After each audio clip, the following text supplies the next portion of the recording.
So the first thing we're going to do is we're actually going to make the centers for our flowers. And I'm going to start with my 33 gauge wire, and you can see it comes in a pretty long length, so the first thing I'm going to do is cut it down to a more manageable length.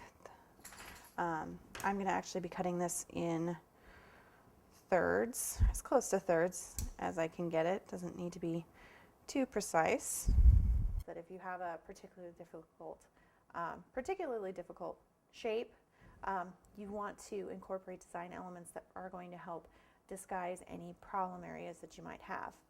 In addition, as I'm sure you've noticed, this little sphere is pretty beat up, and unfortunately, of all the ones that they had there, this was in the best shape.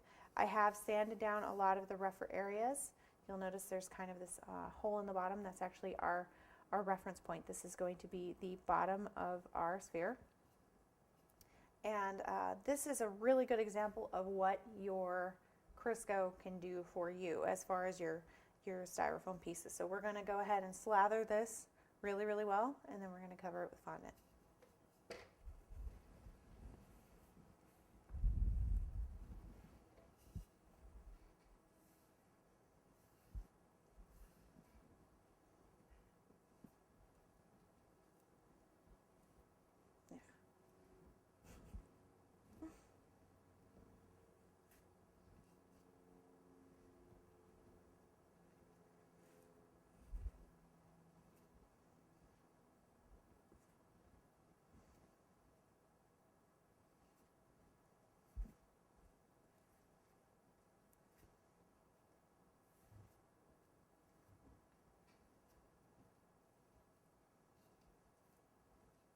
You will get Crisco on your hands for this one. Sorry about that. There's really no way around it. Go ahead and use like a glass really works to sometimes stabilize it.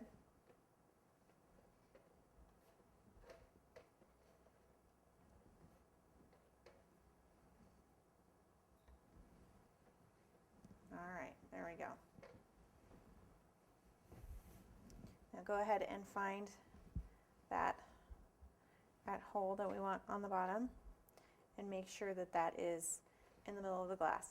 Now what we're using the glass for, I'm just going to go ahead and use my fingers, as yucky as it feels, to really get this Crisco nice and smooth. What we're using the glass for is it gives us a nice kind of support surface. You will not be able to get your fondant all the way around the ball. There will be kind of a bald area, and that's okay. Because like I said, we have incorporated design elements